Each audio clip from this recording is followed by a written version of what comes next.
Hello and welcome to the Geeks Review. I'm Royce. I'm Joshua. It is Thursday the 12th, which means tomorrow is Friday the 13th, and it's the perfect time to have another horror-themed episode delving into the Friday the 13th horror series, which celebrates its 40th anniversary this year. That one celebrates as well? Yes, it's crazy to think, because last week on the show we discussed The Shining. Yeah, Stanley Kubrick's The Shining, and this week we're talking about Friday the 13th. We did briefly discuss this series back in March when there was another Friday the 13th. Oh god, yeah. The original starring Kevin Bacon, the legend himself. A quick side note, Friday the 13th, it's a classic slasher film alongside Halloween, Texas Chainsaw Massacre, Nightmare on Elm Street. Freddy Krueger, played by Robert Englund. Robert Englund has made a suggestion for who could and should take up the mantle of Freddy Krueger for future films. Guess who? You surprised me. Kevin Bacon. No. He wants Kevin Bacon to play Freddy Krueger in future. Freddy Krueger himself wants that. No, really? Yeah, which is crazy to think. Because That should be kind of cool. Yeah, that'd be really different as well. Because, you had Jackie Earle Haley, Rorschach, 10 years ago. Why are you screaming? I haven't even cut you yet. Who is scary on a whole nother level, but he follows very much in the vein of that. But Kevin Bacon's pretty old now. If he was in the original Friday the 13th 40 years ago. He's getting on. But I'd like to see that. Kevin Bacon as Freddy Krueger. Yeah. But we're here today to sort of talk about Freddy Krueger a bit, but also... Kind of, but more on Jason. Jason Voorhees in Friday the 13th. So yeah, we discussed the original, which had Pamela Voorhees, his mother, going on a killing rampage after the death of her son Jason, who was a poor boy born with birth defects and picked upon and drowned in the lake because of careless camp counselors. Yeah, she had a vendetta driven by what she thought was the voice of Jason in her head. But she met a sticky end at the end of that first one. But the second one, which came out not even a year afterwards. Yeah. Sure. Revealed that Jason had lived and had been living in the woods, I guess, for the last 20 years, since the 1950s when he drowned. Yeah. And he's back for revenge this time. And he's jacked. He is jacked. It was quite skinny in that first one in part 2. Yes.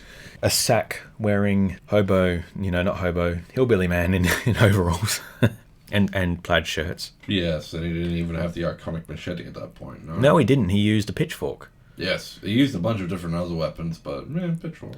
Those first 4 films are really a crazy week in the life of Jason Voorhees, because the first one is part 2, we should say. The first one with Jason was set on the next Friday the 13th, 5 years after the fact. Yes. And then part 3 picked up, the day afterwards, where Jason picked himself up, cleaned himself off. Obviously got a shave. Yes. Yeah, because he was quite hairy in that second one. And then he's completely bald and very... Other ones. Yeah, that's definitely the iconic look they followed with. And he just rambles through the camp, killing whoever he comes across. And you've got the final girl, who we discussed a few weeks ago, Chris Higgins, played by Dana Kimmel, which is her name, the survivor who had previously had an encounter with Jason and was quite traumatized by that encounter. There's fan theories and all that stuff about what happened with Jason, because it seems as though he encountered her, wrestled with her a bit, and she passed out through fear and then woke up a short while afterwards, traumatized and terrified by this event, but not exactly remembering what happened. And like I said, fan theories tend to go the more edgy route with that kind of thing. Yeah, they try to go as dark as possible and get as much as they can. Which is interesting, because I've, since, we did that first episode, had a chance to look at the other things and have come to a bit of a different conclusion. Oh, yeah? That, Pamela was, of course, getting revenge, and she was not all there in the end. And neither was Jason. He's been living in the woods for the last 20 years, and he was... It is speculated and suggested that his mother was quite controlling and had quite an influence on him, and he was driven to killing after seeing his mother's own death. That he was living a relatively peaceful existence out in the woods as just, a scary-looking man who was born different, and circumstances beyond his control and unfair treatment from other people who didn't understand him or his mother pushed him into this role. Yeah. But then he went and punched a man's head off with one punch. Oh. which is Jason Takes Manhattan. Yeah. Which is it's a crazy series, this one. It is. I mean, he goes to hell, he goes to space, he goes... So how much experience, how much knowledge do you have with this series? So all I remember is the original, with Pamela being the killer. Freddy vs. Jason. Yes. Jason X, which was, I just watched, sort of just bored out of my gourd. You know, whoa. Whoa. Whoa. Whoa. So do you want to explain that one a bit? So it's the far future. Yes. There, some scientists rock up to Camp Crystal Lake. I am trying to remember as much as I possibly can here. And they find Jason's body and somehow rejuvenate it. The story is that Jason had actually been kidnapped at some point in the 2010s and was held prisoner at this government facility. But he broke loose and was then caught in a cryogenic freezing chamber. And then several hundred years into the future, the Earth is basically waylaid by, war and climate change and all that, which is real. And they come along and decide, let's take this big scary man with a machete that just cut off, one of our crew members' arms. Let's take him onto our ship and rejuvenate him. That would be a good idea, wouldn't it? Absolutely. Nothing bad could ever happen here. And a lady from our present, who was also frozen along with Jason, also wakes up and basically says, what did you guys do? Why did you do this? And Jason goes mad. Yeah. He gets loose. Well, he's always mad. No, he's just an angry man. He, the biggest kill I remember was he face planted a dude in liquid nitrogen and then face smashed him. It was a lady, yeah. Yeah. He dipped her head into... Mythbusters actually tested that one. That was incredibly gory. Yes. It's... This is very self-referential, though, this film. It knows what's doing. It's very slick. And a surprisingly high budget for what it is. I haven't seen it in like 8 years. Oh, wow. Okay. Yeah, so I'm really trying to pull back here. Yeah, there's a lot of, thought, I guess, that went into the world building. A lot of time is spent on the world building. Like, I mean, you've gone and got all these tropes like cryogenic freezing, nanobots, androids. Nanomachines. Yeah. So it borrows very heavily from all of that. But there is a lot of thought put into it, I would say. Or maybe they just tossed it all together. Who knows? But yeah, the big moment is when Jason gets rejuvenated and becomes Uber Jason. Uber Jason! And that's a thing, isn't it? Uber Jason. Dun, dun, dun. Yeah, he's this big sort of cyborg. Yeah. Silver creation, looking a bit more like Shredder than, with that mask piece. That mask. I definitely remember the mask. Yeah. It's very strange, that one, isn't it? Freddy vs. Jason, which was the strange crossover. Yeah, I mean, they were really film. pushing for a crossover. This sort of goes back to Jason Goes to Hell, which was the 8th film in the series, I believe. So basically, to give you an overview, Jason supposedly drowns as a child. His mother goes mad and kills camp counselors, and she's compelled by the voice of Jason in her head, believed to be possessed. But she meets a sticky end herself, as we said earlier. Yeah. Jason witnesses this, having survived and, just been living in the woods for 20-something years. Never made an attempt to go back, it seems. It then compels him to start killing in the name of his mother, so you've still got this revenge tale. And Jason finally gets killed at the end of part 4, hacked to death by a child. Oh, wow. Yeah, Tommy Jarvis, played by Corey Feldman, is a young boy who has an affinity for special effects makeup. The original special effects in the original film and this one, were in part 4, were done by the legend that is Tom Savini, who is a makeup special effects, guru. He's a god among men. Looked up, so influential. He created the definitive look for Jason. Part 5 had Jason appearing in sort of dreamscapes, and you had another man dressing up as Jason again, a parent getting revenge for the death of their child and going about it the wrong way. Obviously. Yes. And part 6 sees... Always talk about your problems, guys. Yeah, definitely. If you have serious grievances with camp counselors that led to the death of your child, talk to someone. There are people there for you. Part 6 saw Jason resurrected. Oh, God. So he's like a revenant. Yes. And he continues his killing. He's good at it. He likes to have fun. He's very inventive.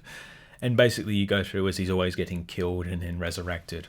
As others do, because they can't die until their business is finished. Yeah. Changing looks from movie to movie. Yeah. Jason goes to hell, sees him finally return to Crystal Lake, and he gets jumped upon by the FBI, who blow him to pieces. And they shoot him. And Jason actually makes noise. He makes like, ooh, ooh, ooh, as he's shot, which is weird. And they scoop up what remains they have, including this still beating, engorged heart. And as the coroner is like cutting him up and making little remarks, the spirits of Jason possess him. And he's then compelled to eat Jason's heart and has Jason's spirit in his body. And there's something about, I don't know, relatives of Jason who he's trying to possess. There's allusions to the Evil Dead, as the Necronomicon is there, and the director insists that Jason is a Deadite from the Evil Dead. I don't know. It's very weird. Jason speaks through a man he possesses. He says, "Freeze! Get the hell away from their head." Quote, Jason Voorhees. Uh-huh.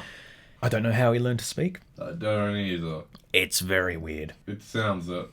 Jason's actually probably in the film more than other films, but because you're then dealing with someone else who's not Jason, but is Jason, beating up people here and there. And the final shot is when Jason is finally vanquished and seemingly dragged to hell. His mask is left behind, his hockey mask, and the clawed hand of Freddy Krueger emerges from the dirt, grabs his mask and drags it down.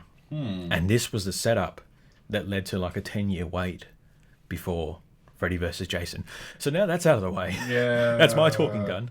You want to talk about Freddy vs. Jason? Freddy vs. Jason. Where do we go from here? Opens with Freddy Krueger recounting the wonderful events of Nightmare on Elm Street with a lovely little thing, It's like, oh yeah, it was all fun and dandy until, they decided to, stop mentioning me so everyone forget. And when you're dead and no one remembers you, you can't come back. And that's a real bitch. And, it just exploded from there. So he somehow has the power. He somehow has the power to resurrect Jason and send him to the real world to go on a killing rampage and inspire enough fear to begin people remembering him again. Yes, and particularly with the two nut jobs that remember him. Yes, who are... You're going to got some kids who do remember Freddy, who are locked up in insane asylum. Yeah, and being given drugs to try and forget him. Yes. To limited, effectiveness. Which is not helping at all. And, the new final girl, apparently her mother was killed by him, but the new chief of police, which is her dad, is like, no, I was not. It's a very strange film. It is. It's a guilty pleasure, I would say. It is. It's a dumb guilty pleasure film that ends up with Jason and Freddie finally fighting each other, one in the dream world and another in the real world. Yeah, it takes a while to get to the Freddy versus Jason, doesn't it? Yeah, it does. It's pretty great, though, when it does happen. And then you've got Freddy teases Jason. He mocks him and... Yeah, now that's a face only a mother could love. Yeah, you've got them both having fears of respective elements. Like, Freddie apparently has a... Fire. Yeah, Freddie has a fear of fire, despite him repeatedly using fire in part of his repertoire for all the other films. Yeah. Jason has a fear of water, again, despite using water in his repertoire. It's kind of...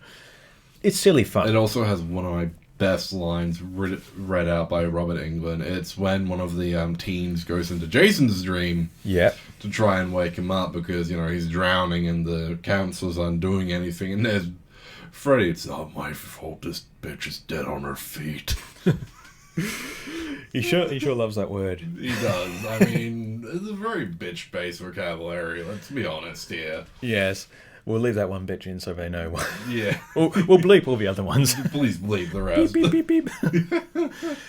That is a very weird scene because he gets into Jason's head and he's tormenting him, but the survivors kind of realize we need Jason to defeat Freddy because Freddy is the greater of two evils here. So Jason's on the floor of their minivan as they're trying to drive from Springwood, which is where Elm Street is, to Crystal Lake, which I think is in New Jersey, and Springwood is in Ohio. It's across the street at this point. It's like Metropolis and Gotham. Yeah, disregard the fact it's a 9-hour drive in real life. Yeah, you know. But yeah, Jason is there drowning on the floor of their minivan or their van, and they then have to give him mouth-to-mouth resuscitation. And then they knock out one of the others, you know, or they go to the long bank of Freddy victims who are being put in comas. Yeah, that's a crazy scene.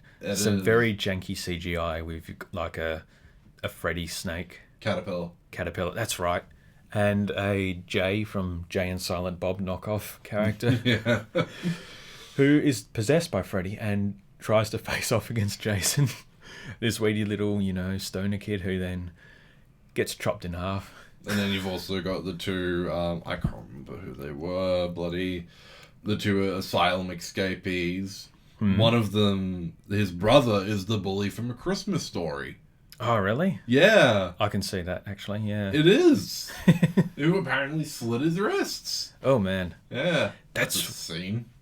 That's right, yeah. That's a very strange scene where it's Freddy in his form, and it's a wicked performance, that guy. Get that guy to play Freddy Krueger. Yeah, exactly. He was pretty good, actually. Yeah. You actually have a cameo from Evangeline Lilly from The Hobbit and Lost, and Wasp from Ant-Man and the Wasp, she's there just as an extra, It's a cameo only because she's notable now. Yeah. That was interesting. It's funny too because Jason is almost like he's quite sympathetic almost in this one. It's like, teens being teens, gotta kill them. Yeah. But dude stepping on my territory in my neck of the woods. Screw you, man. He needs that voice, actually. What are you doing here, Freddy? Get off my property, get out of my lake, dude. But yeah, the first person he kills is actually this guy who's a bit of a jerk to his girlfriend, so it's almost like, respect your woman, and he again goes and bends him in half in the bed after repeatedly stabbing him. Death by bed, that's actually pretty good. Yeah. And then later on, the same girl, I believe, is actually passed out at a party, and this guy is very horrible scene. It's not really played off. I mean, he's taking advantage of her. He's kissing her while she's passed out. And then Jason almost sort of comes to the rescue where he goes and kills her but kills her in the process, unfortunately. Yeah. He sort of... It was almost like, I told you the first time, stay away from these jerks.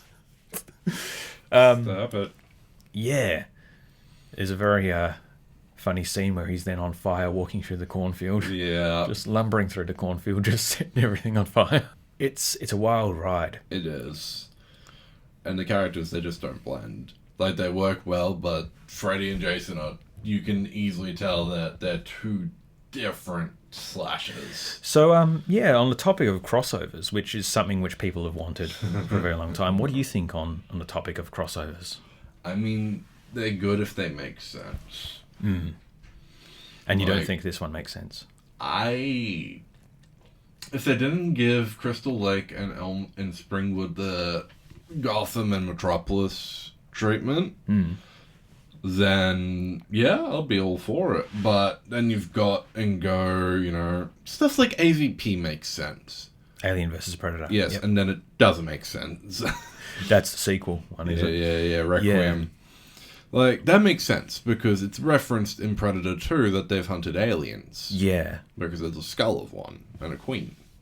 It is, I think that's a bit of a fun mashup to have these two villains. But with that, you've always gone and got the character who is more sympathetic. And I think with Jason, who does somewhat take a more sympathetic route because... he's the kid who drowned. Yeah, and they really lean heavily into the whole Freddy Krueger as the child murderer. He was originally going to be much worse, but they couldn't do that back in the 80s, but they definitely lean into that more with him, like looking at the photos of his victims and like licking his lips.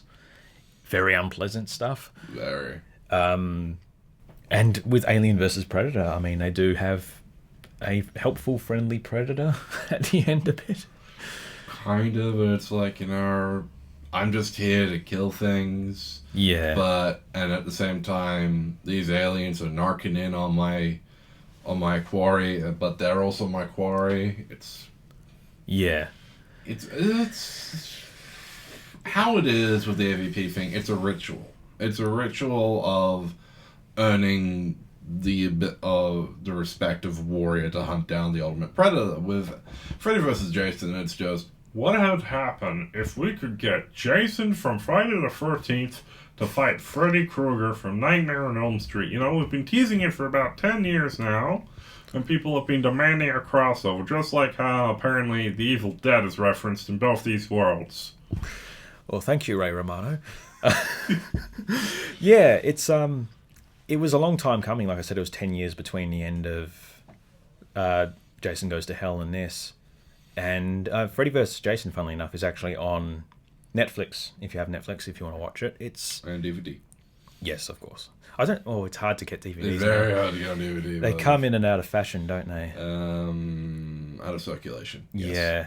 I mean, the Friday the 13th box set's just come out, and it contains all the films, apart from the ones with Jason, because it's down to rights. And to this day, you haven't had a Nightmare on Elm Street for 10 years. No. You haven't had a Friday the 13th for 11 years because of rights issues. And it's down to disagreements with the director and the writer. If they were to, though, what do you think they should do with it? I think... To bring both back, I should say, like, rather than do a crossover. Wipe the slate clean. Yeah. Wipe the slate clean and do a new one. Don't try and, recreate the originals.